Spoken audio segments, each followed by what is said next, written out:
మన ప్రభువైన యేసుక్రీస్తు నామములో మీ అందరికీ నా హృదయపూర్వకమైన వందనాలు.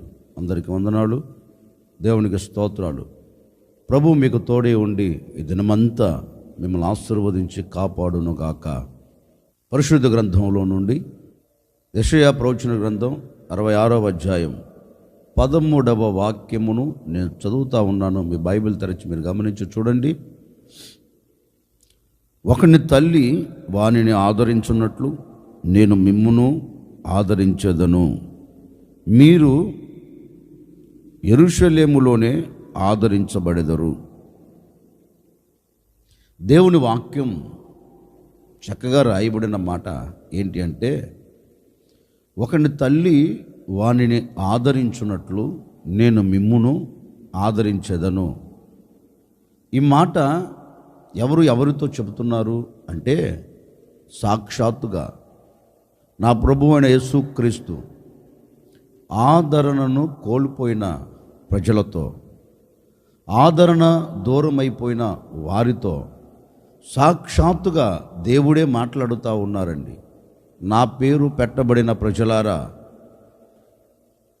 నా పేరు పెట్టబడిన నా జనులారా, ఈనాటి వరకు మీకు ఒక ఆదరణ కరువైపోయిందేమో. ఈ క్షణం వరకు ఆదరణ నీ కళ్ళ ముందు కనబడక, ఆదరణ లేక ఒకవేళ కుమిలిపోతున్నావేమో. మీరందరూ భయపడవలసిన అవసరం లేదు. ఎందుకంటే ఒకని తల్లి వానిని ఏ విధంగా అయితే ఆదరిస్తుందో, తల్లి తన బిడ్డను ఏ విధంగా అయితే గారవిస్తుందో, తల్లి తన బిడ్డను ఏ విధంగా అయితే హక్కున చేర్చుకుంటుందో, తల్లి తన బిడ్డను ఏ విధంగా అయితే మోకాళ్ళ మీద ఆడిస్తూ తన బిడ్డను ఆదరిస్తుందో, నేను కూడా ఒక తల్లి వలె నేను మీకు ఉండి, మీరు కోల్పోయిన ఆదరణను, మీరు కోల్పోయిన ఆనందమును, మీరు కోల్పోయిన నా సన్నిధిలో ఉన్న సంతోషమును మరల మీరు అనుభవించేటట్లుగాను, మరల ఆ ఆదరణ పొందుకునేటట్లుగాను నేను ఒక అద్భుతమైన కార్యమును చేస్తాను అని దేవాతి దేవుడు సాక్షాత్తుగా నా ప్రభువైన యేసుక్రీస్తు ఆ ప్రజలను ఉద్దేశించి ఉద్దేశపూర్వకంగా మాట్లాడుతూ ఉన్నారండి. మీరు భయపడకండి, మీరు అధైర్యపరచబడకండి. నిశ్చయముగా నేను ఈ దినమున మిమ్ములను ఒక తల్లి తన బిడ్డను ఆదరించినట్లుగా తప్పకుండా ఒక తల్లిలా నేను మీ ఎదుట ప్రత్యక్షమై, ఒక తల్లిలా నేను మీ ఎదుటికి దిగివచ్చి తప్పకుండా నేను మిమ్మల్ని అందరినీ ఆదరించబోతూ ఉన్నాను. చూడండి, దేవాతి దేవుడు ఒక తల్లి ప్రేమను కనపరిచే దేవుడిగా మన ఎదుట ప్రత్యక్షమయ్యాడు. తల్లి తన బిడ్డను ఏ విధంగా ప్రేమిస్తుందో ఒక్క మాటలో చెప్పాలి అంటే, ప్రపంచంలో నరములాడుతూ ఉన్న ఏ నరుని జీవితంలో అయినా తల్లి ప్రేమకు, తల్లి ఆదరణకు సాటి అయినది, సరిపోల్చగలిగినది ఈ భూమి మీద ఏది మనకు కనపడదండి. ఒకవేళ మనుషులు ఆదరించినా ఆ ఆదరణ అంతవరకు నిలబడదు. ఒక మనిషిని ప్రేమించినా ఆ ప్రేమ శాశ్వతం కాదండి. అది కల్మషముతో నింపబడిన ప్రేమే. లోక ప్రేమ కానివ్వండి, మనిషిని ప్రేమ కానివ్వండి, అది తాత్కాలికమైనది. కానీ తల్లి ప్రేమ అలాంటిది కాదు. తల్లి ఆదరణ అలాంటిది కాదు. తల్లి ఆదరణ, తల్లి ప్రేమ ఎందుకు అంత ఘనంగా ఉంది అంటే, నవమాసాలు మోసి కని పెంచి పెద్దవారిని చేస్తుంది కనుక ఆ తల్లికి తెలుసు బిడ్డ విలువ ఏంటో, ఆ తల్లికి తెలుసు బిడ్డ సంగతి ఏంటో. అయ్యో, నా బిడ్డను నేను ఎందుకు దూరం చేసుకోవాలి, నా బిడ్డకు నేను ఎందుకు దూరంగా ఉండాలి, ఈ సమయంలో నేను తప్ప ఎవరున్నారు నా బిడ్డకి అని ఆ బిడ్డ చెంతకు చేరి అతడు కన్నీరు కారుస్తుంటే కన్నీరును తుడిచివేసి అతన్ని హక్కున చేర్చుకొని అతన్ని కౌగిలిలో దాచుకొని ఆ బిడ్డను ఆదరిస్తుందండి తల్లి. అలాగే నా ప్రభువైన యేసుక్రీస్తు కూడండి ఆ తల్లి ప్రేమ నీ ఎదుట కనపరచాలని, ఆ తల్లి ఏ విధంగా తన బిడ్డను ఆదరిస్తుందో ఆ విధంగా నేను ఆదరించాలని. ఎందుకని అంటే మానవుని కొరకు రక్తం చిందించింది ఆయనే, మానవుని కొరకు ప్రాణమును పెట్టింది ఆయనే, మానవుని కొరకు తిరిగి లేచింది ఆయనే. గనుక తన పోలికలో తన స్వరూపమందు చేయబడిన మానవుని కొరకు ఆయన ప్రాణము పెట్టి విలువ పెట్టి కొన్నాడు గనక, ఆయన విలువైన రక్తమును కార్చి సంపాదించుకున్నాడు గనక, అందుకు ఆయనకు తెలుసండి నా బిడ్డలను నేను ఎలా ఆదరించాలో, నా బిడ్డలను ఏ విధంగా నేను హక్కును చేర్చుకోవాలో, నా బిడ్డను ఏ విధంగా నేను ప్రేమించాలో ఆ కరుణామూర్తికి తెలుసండి.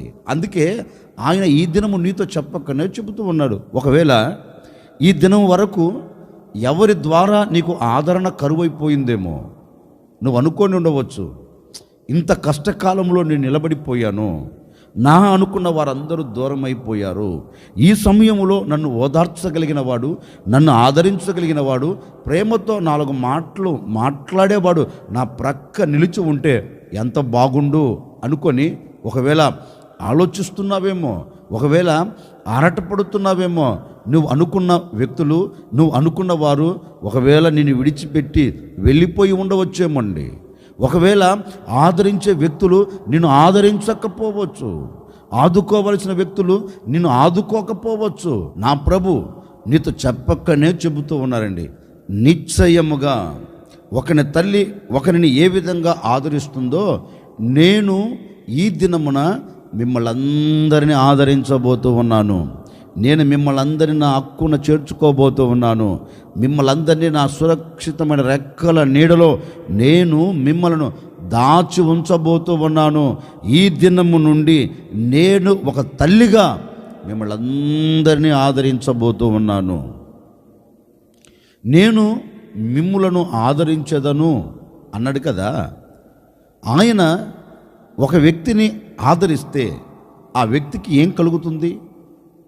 ఒక వ్యక్తిని ఆయన ఆదరిస్తే ఆ వ్యక్తి ఏ అనుభవాలలో వెళ్ళగలుగుతాడు?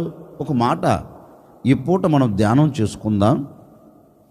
యెషయా గ్రంథం 51వ అధ్యాయం 3వ వాక్యాన్ని నేను చదువుతా ఉన్నాను. మీ బైబిల్ తెరిచి మీరు గమనించి చూడండి. యెహోవా సియోనును ఆదరించుచున్నాడు, దాని పాడైపోయిన స్థలములన్నిటినీ ఆదరించి దాని అరణ్య స్థలములను ఏదెను వలె చేయుచున్నాడు.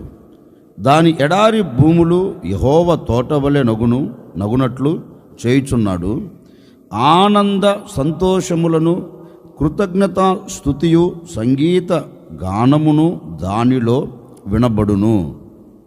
పరిశుద్ధ గ్రంథంలో చక్కగా దేవుడు లిఖించిన మాట ఏంటంటే, యెహోవా సియోనును ఆదరించుచున్నాడు. అంటే అంతకుముందు దానికి ఏమి లేదు, ఒక ఆదరణ లేదు. ఎందుకని? మరి దేని చేత కొట్టబడిందో, దేని చేత నెట్టబడిందో, దేని చేత కుప్పగా కోల్చబడిందో నాకు తెలియదండి. అందుకే యెషయా గ్రంథంలో కూడా మరొక చోట రాయబడింది, గాలి వానల చేత కొట్టబడుచు ఆదరణ లేక యున్నదానా. అంటే బహుశా ఈ సియోను అనే ఈ ప్రదేశం కావచ్చు, ఈ సియోను అనే ఒక కుటుంబం కావచ్చు, ఈ సియోను అనే ఒక సంఘం కావచ్చు, ఈ సియోను అనే ఒక వ్యక్తిగత జీవితం కావచ్చండి. ఒకవేళ ఏ గాలి వాన చేత కొట్టబడుచు, గాలి వాన చేత నెట్టబడుచు ఒకవేళ ఆదరణను కోల్పోయారేమో. నిజమే కదండి. ఈ రోజున ఏ కుటుంబాన్ని పలకరించినా ఆదరణ కరువైపోయింది. తల్లిదండ్రులను అడిగామనుకో, ఏంటండి ఇలా ఉన్నారు అని అడిగామనుకోండి, తల్లిదండ్రులు చెప్తారండి, అయ్యా 9 మాసాలు మోసి కనీ పెంచామయ్యా, పెద్దవారిని చేశామయ్యా, ఈ వృద్ధాప్యంలో మేము వచ్చిన తర్వాత వారు మమ్మల్ని పట్టించుకోవట్లేదయ్యా, వారు మమ్మల్ని ప్రేమతో పలకరించట్లేదయ్యా, వారు మమ్మల్ని ప్రేమతో అనురాగముతో ఆదరణతో కూడిన మాటలు మాతో మాట్లాడటం లేదయ్యా, కన్నాం పెంచాం పెద్దవారిని చేశాం, ఆఖరికి మమ్మల్ని వదిలేశారు అనే వ్యక్తులు ప్రపంచంలో కోకొల్లలుగా ఉన్నారండి. అందుకే ఒకవేళ ఏ గాలి వాన చేత నీ బ్రతుకు కొట్టబడుచు, నీ బ్రతుకు నెట్టబడుచు ఉన్నదేమో నాకు తెలియదండి. అందుకే వాక్యం ఉంటుంది, యెహోవా సియోనును ఆదరించుచున్నాడు అంటే అంతకుముందు దేనితో కొట్టబడింది, అది అంతకుముందు దేనితో నెట్టబడి ఉంది, అంతకుముందు ఏదో ఆటంకాలు, ఆటుపోటులు, అవంతరాలు దాని చుట్టుముట్టు చేరి దాని చుట్టు పడవేసి దాని చుట్టూ నిలిచిపోయి దానిని ఒకవేళ ఆదరణను కోల్పోయేటట్లుగా చేసిందేమో నాకు తెలియదండి. బహుశా ఆ పరిస్థితిలో ఉన్నట్లుంది అది. ఆ సియోను అనే ప్రాంతం అలాంటి స్థితిగతుల మధ్యలో ఉంది. అందుకే సాక్షాత్తుగా దేవుడు సియోను గురించి చెప్తున్నారు, సియోను, ఒకవేళ ఈ క్షణం వరకు ఎవడు నిన్ను ఆదరించలేదో, నీ స్థలము పాడైపోయింది. నీ స్థలము పాడైపోయినందువలన ఆదరణను కోల్పోయావు. నీ స్థలము ఎండిపోయినందువలన నీవు ఆదరణను కోల్పోయావు.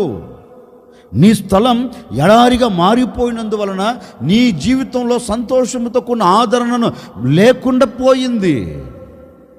నీ స్థలములో సంతోష గానములు లేకుండా ఒకవేళ నీ జీవితం అంతా గొప్పగా కోల్చబడిపోయిందేమో, ఇదిగో నేను నీతో మాట ఇస్తున్నాను అని ఆ సియోనుతో దేవుడు చెప్తున్నారు, నిశ్చయముగా ఈ దినమున నేను నిన్ను ఆదరించుచున్నాను.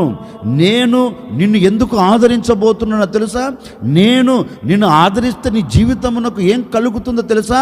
నేను నిన్ను ఆదరించుచున్నాను గనక నీ పాడైపోయిన ప్రతి స్థలమును నేను మరలా కట్టబోతూ ఉన్నాను.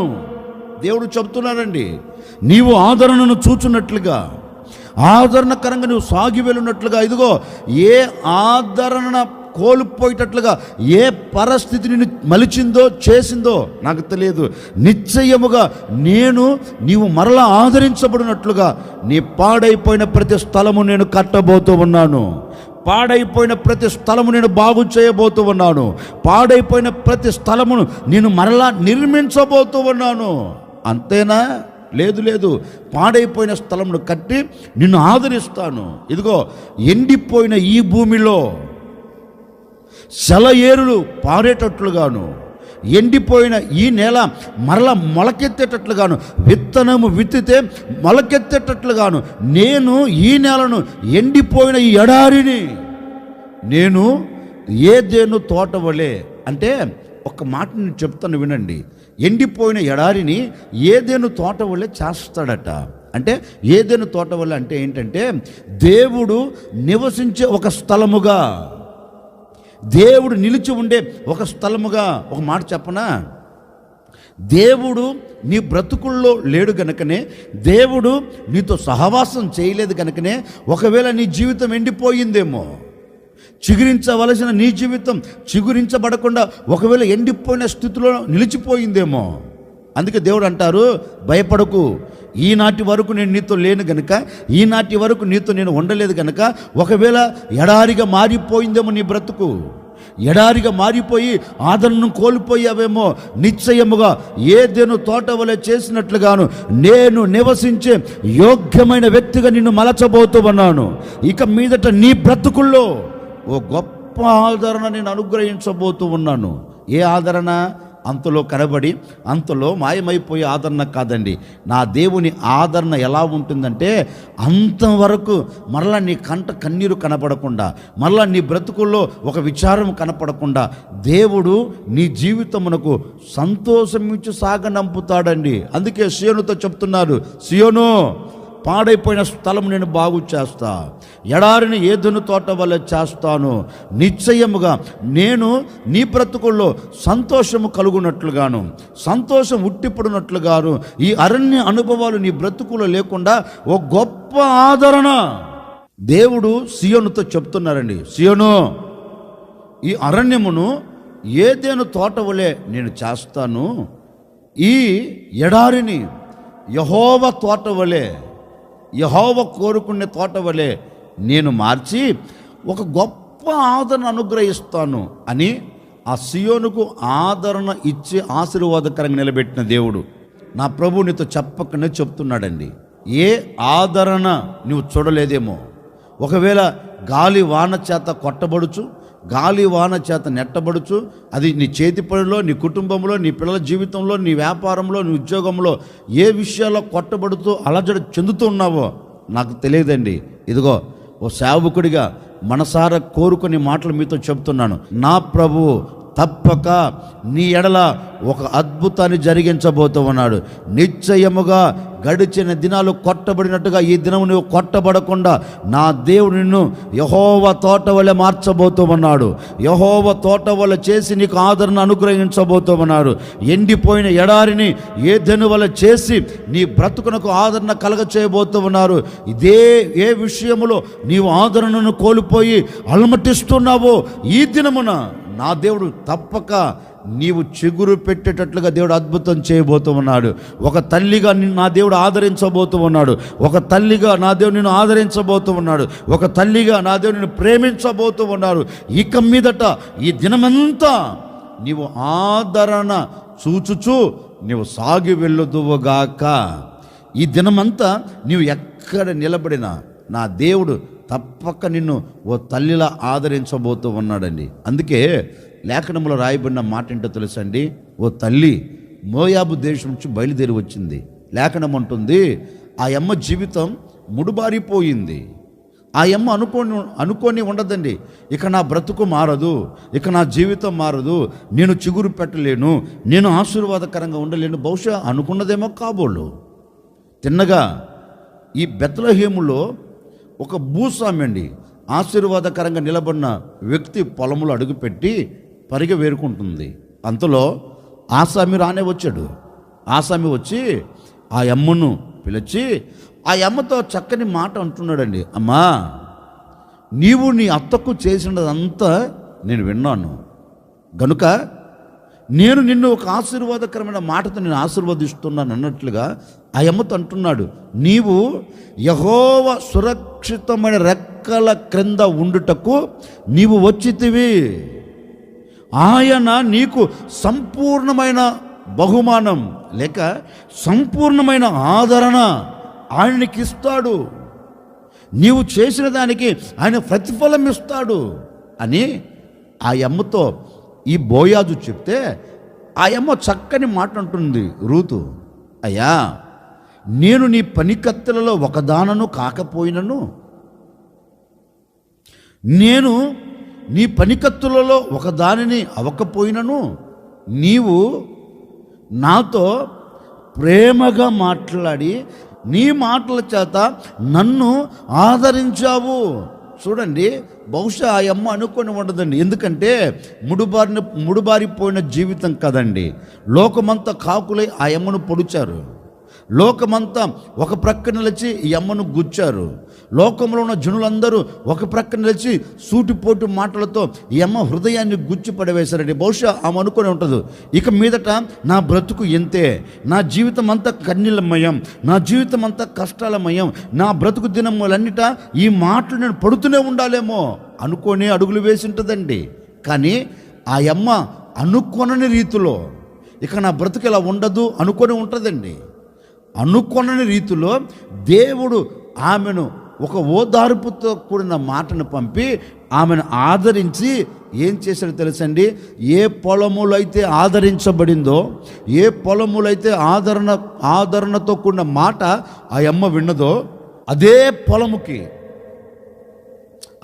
పొలముకి ఆ అమ్మ యజమానురాలుగా మార్చబడినట్లుగా పరిశుద్ధ గ్రంథం చెప్పగానే చెబుతుంది. బహుశా ఒకవేళ రూతు స్థానములో నీవు ఉన్నావేమో, చేస్తున్నది వేస్తున్న అడుగు కానివ్వండి, చేస్తున్న వ్యాపారం కానివ్వండి, చేస్తున్న చేతి పని కానివ్వండి, ఒకవేళ నీ కుటుంబ జీవితం కానివ్వండి, ఒకవేళ ఈనాటి వరకు ఎవరి మాటల చేత పొడవబడుతుందో ఇక వీరు ఇంతేలే, వీరు ఆశీర్వాదకరంగా నిలబడరు, వీరు దీవెనకరంగా మలచబడరు అని ఒకవేళ ఈనాటి వరకు ఏ మాటలను వింటూ కృషించిపోతున్నావో, నా సహోదరి సహోదరులారా, నా తల్లిదండ్రులారా, ఓ సేవకుడిగా ఈ ఉదయకాల సమయంలో నేను మీతో చెప్తున్నాను, నా దేవుడు నిన్ను ఆదరించబోతూ ఉన్నారు.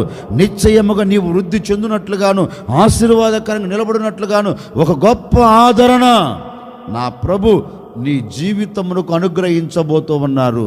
నిశ్చయముగా ఈ దినమంతా నా ప్రభు మీకు తోడై ఉండి మిమ్మల్ని ఆదరించి మిమ్మల్ని అందరినీ అద్దరికి చేర్చునుగాక. దేనితో కొట్టబడినా, దేనితో నెట్టబడినా, ఏ పరిస్థితుల ప్రభావాలు నీ చుట్టూ చేరి విభిన్నంగా మలచబడి మార్చబడి నేను కృంగదీస్తున్నా, ఆ చోట నుండి నా దేవుడు మిమ్మల్ని లేవనెత్తబోతూ ఉన్నాడు. ఆ చోట నా దేవుడు మీకు ఒక గొప్ప ఆదరణ కలుగ చేయబోతూ ఉన్నారు.